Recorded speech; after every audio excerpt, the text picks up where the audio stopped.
Badan Pelaksana Harian Pengurus Besar Persatuan Guru Republik Indonesia pada UPG 1945 NTT masa bakti 2022-2027. Didahului dengan pembacaan surat keputusan pengurus besar PGRI tentang pengangkatan pengurus Badan Pelaksana Harian Pengurus Besar Persatuan Guru Republik Indonesia pada Universitas Persatuan Guru Republik Indonesia 1945, Nusa Tenggara Timur, masa bakti 2022-2027. Keputusan pengurus BPLP PGRI tentang pengukuhan Badan Pelaksana Harian Pengurus Besar Persatuan Guru Republik Indonesia pada Universitas Persatuan Guru Republik Indonesia 1945, Nusa Tenggara Timur, masa bakti 2022-2027.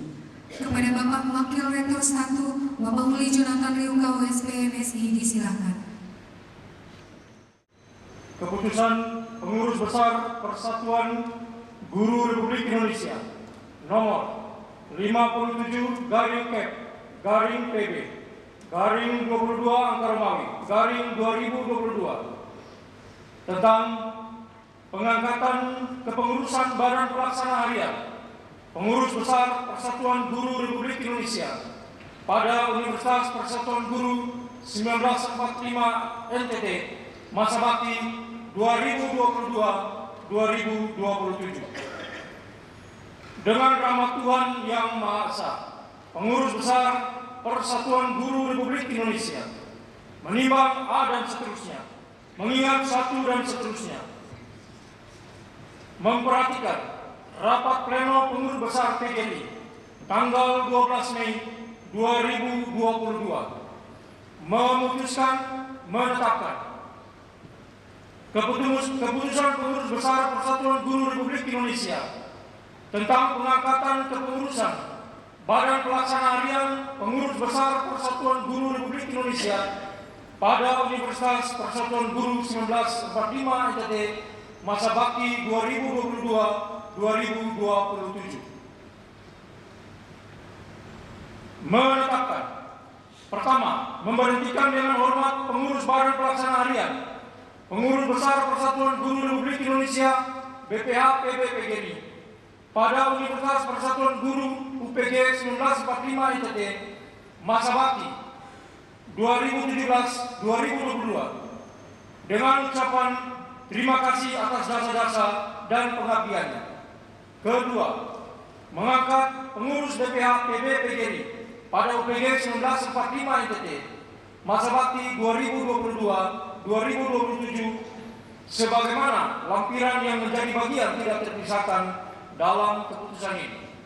Ketiga, menugaskan kepada BPH Pengurus Besar PGRI pada UPG 1945 NTT A.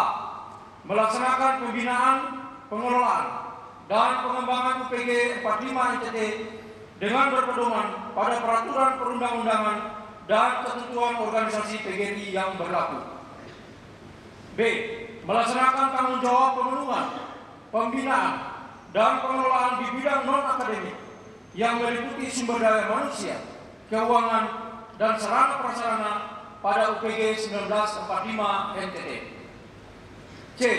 Memberikan dukungan anggaran dan keleluasan kepada rektor dalam pengelolaan dan pengembangan UPG 1945 NTT. Keempat, melakukan tugas sebagaimana dituntut kedua secara transparan dan akuntabel dalam rangka pengembangan UPG 1945 NTT dan melaporkannya secara periodik setiap tahun kepada pengurus besar PGRI sebagai representasi badan penyelenggara. Kelima, dalam melaksanakan tugas pembinaan, pengelolaan, dan pengembangan Universitas Persatuan Guru 1945 NTT harus berkoordinasi dengan Badan Pembina Lembaga Pendidikan PGRI BPLP PGRI. Sambutan Gubernur Nusa Tenggara Timur kepada Bapak Victor Bungkil Leskoda, disilakan. Assalamualaikum warahmatullahi wabarakatuh. Shalom, Salve, Om Swastiastu, Namo Buddhaya, Salam Kebajikan. Baik yang saya hormati Ketua Umum BP PGRI, Profesor Dr. Unifa Rosidi. Ini luar biasa, kita mesti belajar dari Profesor Unifa karena katanya umur 60 tiap hari jalan 7 kilo. Saya 2 kilo saja sudah setengah mati. Ini luar biasa ya. Orang kalau olahraga terus itu hormon endorfinnya banyak, jadi selalu bahagia.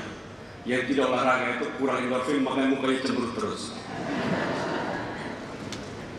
Seluruh rombongan Profesor Unifa dan hadir di Jakarta, yang saya hormati Kedua Dikti Provinsi Nusa Tenggara Timur, Bapak Dr. Samhani, DPH PGRI Provinsi Nusa Tenggara Timur, Rektor PGRI 1945, ini lama sekali berarti, tahun 1945. Baru sudah 77 tahun rasa-rasanya ini universitas rasa-rasanya. Ini universitas dalam pendidikan lahir batin dulu. Staf khusus gubernur, semua mahasiswa yang hadir yang saya banggakan. Memang kita bersyukur karena memang perjuangan Prof. Unifa ini, sejarah perjuangan kampus ini, perguruan tinggi ini memang luar biasa. Karena Forkompimda yang hadir ini, Dr. Samhani ini hampir-hampir masuk penjara. Dan itu perjuangan yang sangat berat. Karena itu kita berikan apresiasi, aplaus yang luar biasa. Maka itu kadang-kadang kita ada orang yang punya intellectual quotient, tapi belum tentu mempunyai adversity quotient, daya tahan akan tekanan. Saya lihat ini Dr. Samhani ini intelektual kurang-kurang, tapi adversity-nya luar biasa saya lihat. Ini punya daya tahan yang luar biasa. Saya gembira sekali untuk berada di tengah-tengah komunitas PGRI. Kenapa? Karena juga saya jebolan dari SMA PGRI.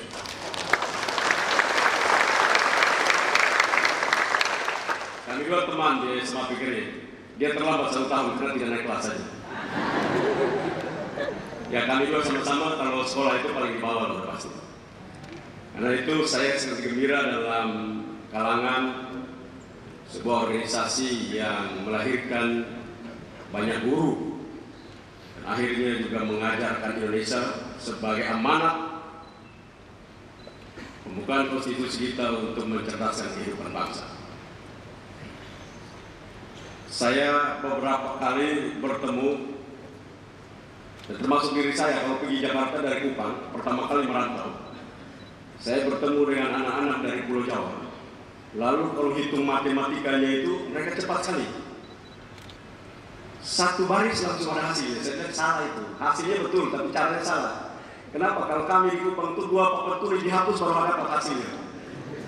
Ya itu gurunya salah. Itu kali guru saya yang salah. Karena dulu kami 2 kali papan tulis dihapus baru hasil itu dapat. Jadi saya bilang memang guru itu sangat penting sekali untuk mentransfer knowledge kepada anak ini. Karena itu sesuai dengan kapan hari saya menghadiri sebuah seminar workshop dari Profesor Eka, ahli otak. Profesor Eka mengatakan bahwa manusia itu semua memiliki 100 miliar neuron plasticity.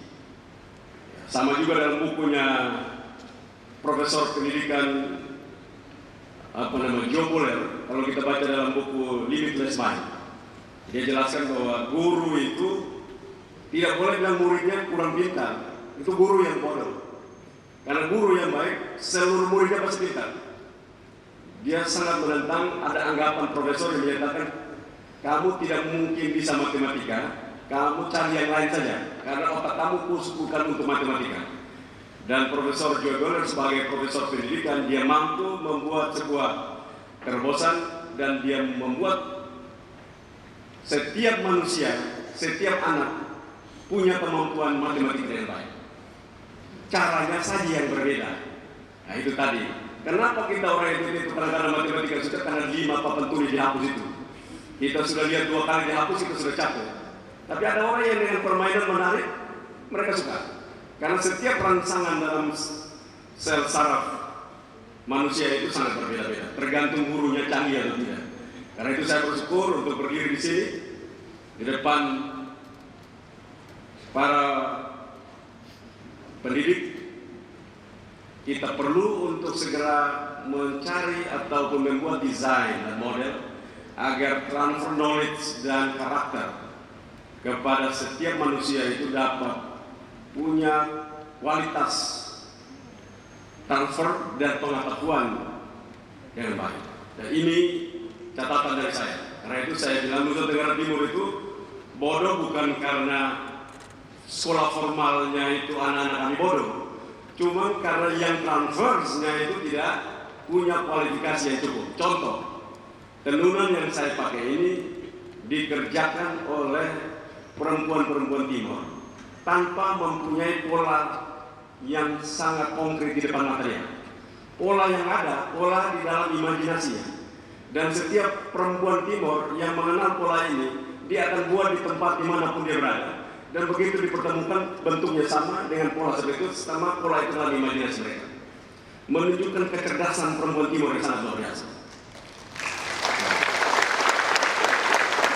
Jadi sebenarnya kalau model pendidikan yang mereka biasa belajar seperti ini bisa dibawa dalam pendidikan, di dalam formal pendidikan, maka orang itu tidak pintar. Karena saya menolak untuk mengatakan bahwa orang itu bodoh. Kalau supaya menggugah mereka ya tidak mau, oh bodoh sekali, supaya menggugah mereka. Tapi saya tahu dia bukan bodoh, dia tidak mau. Selama manusia itu mau, maka 100 miliar neuroplasticity di dalam kepalanya bisa bermanfaat dengan baik. Cuma kadang-kadang kita membuat penjara dulu diri kita sendiri. Kita yakin anak ini tidak sanggup. Ya, itu juga menunjukkan bahwa kita sendiri yang tidak sanggup, bukan anak itu tidak sanggup. Kita tidak sanggup mentransfer knowledge kita dengan baik kepada anak itu. Karena itu kita membuat penjara di dalam diri kita, dan penjara itu kita masukkan anak itu di dalam penjara yang sama. Dan itu tidak boleh terus-menerus kita lakukan di Provinsi Nusa Tenggara Timur. Dan saya harapkan di dalam pembangunan lembaga pendidikan PGRI dengan Universitas PGRI 1945-nya, dia memperkenalkan cara-cara baru. Dunia sudah berubah. Dunia lagi tidak kenal orang dengan gelar doktor tapi tidak bisa kerja. Nama saya Dr. Victor Sudah bisa kerja? Tidak bisa. Saya hanya dokter, saya tanpa kerja. Nah itu tidak laku lagi sekarang. Bawa sertifikat dokter, kasih tunjuk, tidak tahu apapun. Nah ini tidak bisa sekarang. Sekarang harus produknya jelas. Dokter perikanan, ikan apa yang sudah bikin jadi? Belum katanya. Nah ini dokter kenang-kenangan. Belum dokter benar, masih kenang-kenangan. Karena dia tidak punya kemampuan. Jadi kreatif minority seorang dokter belum bisa terlihat. Seorang dokter, seorang ilmuwan, dia harus mempunyai kreatif minority di masyarakat. Nah itu saya tadi baca KKN, kuliah kerja nyata. Sebenarnya kadang-kadang mudah-mudahan di PGRI ini beda. Yang adalah kuliah pergi kerja di lapangan, bukan nyata, tidak nyata juga. Karena dia lulus dia bingung juga. Kuliah kerja nyata artinya dia mengerjakan pengetahuannya secara nyata. Menurunkan yang abstrak menjadi konkret. Itu kerja yang ilmunya menjadi nyata. Bukan sudah pergi kerja di desa lalu kuliah kerja nyata. Itu pergi duduk nongkrong-nongkrong, mata melotot-melotot, pulang kembali lulus. Nah itulah. Tapi kalau kuliah kerja nyata, maka bertransfer knowledge yang dia sudah dapat, dia buat di dalam konkret dan dia lihat apa yang saya pelajari dapat dikerjakan dan dapat dinikmati oleh saya dan orang lain. Itu ilmu pengetahuan. Selama itu tidak ada, berarti Anda tidak sedang belajar. Nah, saya pikir seharusnya begitu. Dunia pengetahuan begitu maju. Kita tidak boleh mengikuti zaman dulu. Tamat jadi dokterandus, jadi sarjana apa, lalu mengelamar, lalu orang jadi dokterandus gajinya mulai start dengan 3A. Nah, ini kan pola-pola lama yang tidak boleh lagi. Sekarang kita begitu tamat, apa yang bisa kita kreatif minority kita lakukan. Karena itu kepada anak-anak didik semua, nomor 1, kamu harus punya kemauan yang luar biasa. Kamu tuh mau jadi apa?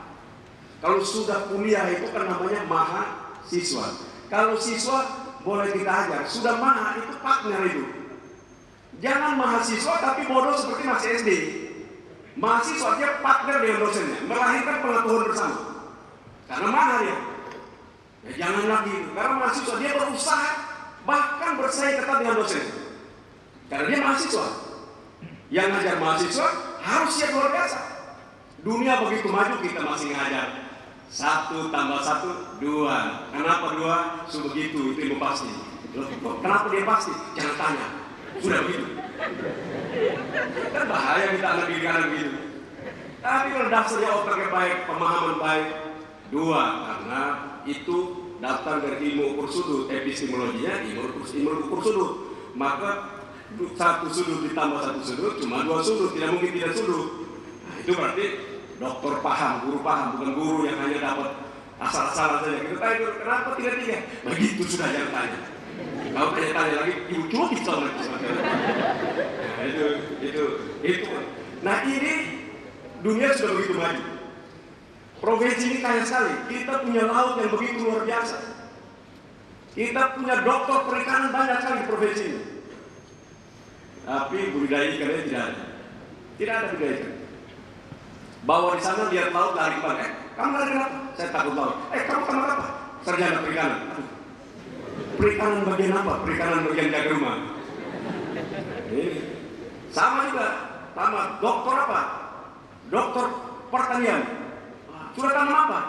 Belum, ngajar saja. Tanam belum pernah.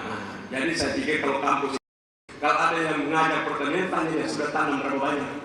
Kalau belum, jangan datang. Oh, tidak layak ngajar, saya punya mahasiswa. Kau hanya jauh di atas seperti bintang kecil di langit biru dan keadaan kau tertutup matamu. Katanya. Kau sendiri belum tahu. Jadi saya pikir kampus selama ini kan nyanyi begitu.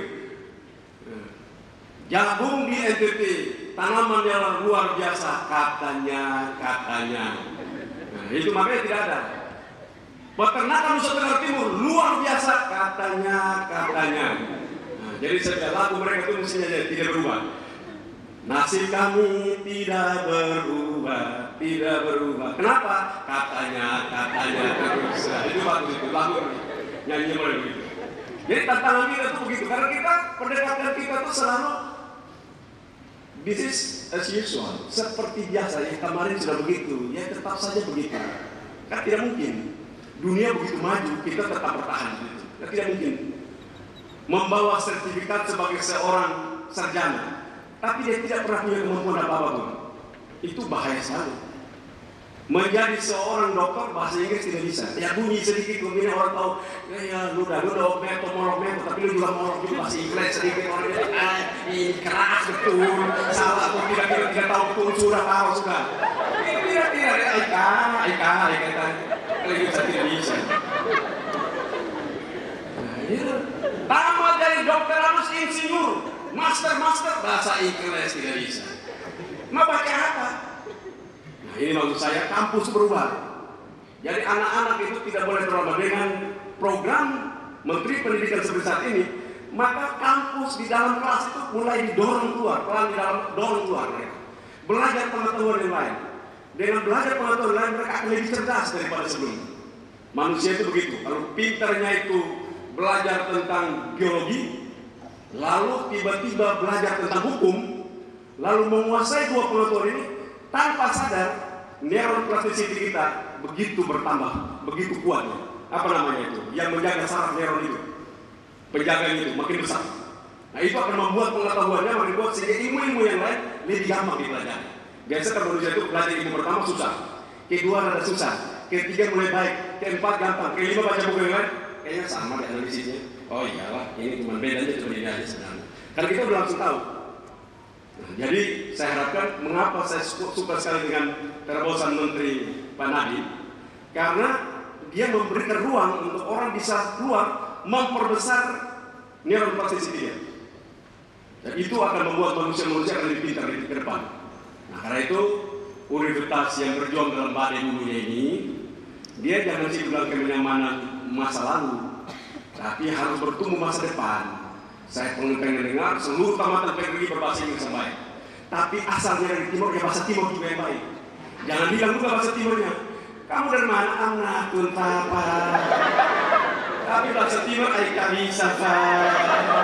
Juga kan bagus.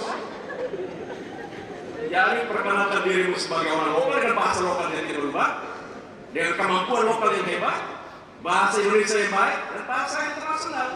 Karena kita berada di belahan dunia ini yang berseberangan dengan negara lain. Orang Timor Leste yang mungkin kulitnya kita saja, dia datang awali kita maksa. Ini kan tidak bisa. Orang Timor Leste sama tapi kau payah. Ini tantangan kita. Karena itu lewat momentum yang baik ini, saya ingin mendorong agar kita mulai tidak boleh tertarik untuk menjadi sarjana, megang sertifikat, tapi kita menjadi manusia intelektual yang bisa membuat segala sesuatu yang dapat dinikmati oleh diri kita sendiri dan oleh orang lain. Minimal dengan sedikit pekerjaan seperti itu, kita telah membantu banyak manusia. Maka itu banyak mahasiswa datang, Bapak kami akan turun membantu pemerintah dengan kuliah kerja nyata kami. Woi, kau kerja bantu dirimu itu sudah bantu pemerintah, karena kau masalah pemerintah. Jadi kalau kau sudah bantu kau sendiri, kau sudah bantu pemerintah itu. Kalau kau masih menjadi beban pemerintah, jangan kau mau bantu kami. Kau berat. Kau menjadi beban pemerintah selama ini. Nah, jadi kita harap yang tamat nanti dari Universitas PGRI jangan pilih antri di kantor-kantor gubernur, kantor bupati, kantor camat, kantor desa, tidak lulus lagi, balik lagi, lamar lagi, sampai dia tua hidup di dalam lamaran-lamaran. Nah, ini catatan. Saya kebetulan nasib rezeki, lamar tidak lulus lari ke Jakarta. Kalau enggak juga melamar sepanjang hidup. Nah, itu kan mindset kita, tidak ada pilihan lain. Karena itu saya tidak ingin tamatan dari Universitas PGRI 1945, panjang sekali, melampaui dari undangan itu. Anggap saja begitu, kalau kita tanya, apa tidak dia 45, dan lulus begitu. Nah, supaya kita kasih tunjuk bahwa orang-orang zaman dulu lahir dan punya kemampuan untuk merubah Nusa Tenggara Timur, lahir dari kampus ini. Orang-orang yang berada di lapangan, merubah pertanian, merubah peternakan, dan merubah perikanan kita. Masa depan Indonesia di tangan kalian. Kita tahu bahwa Vietnam masih berperang, Indonesia sudah merdeka.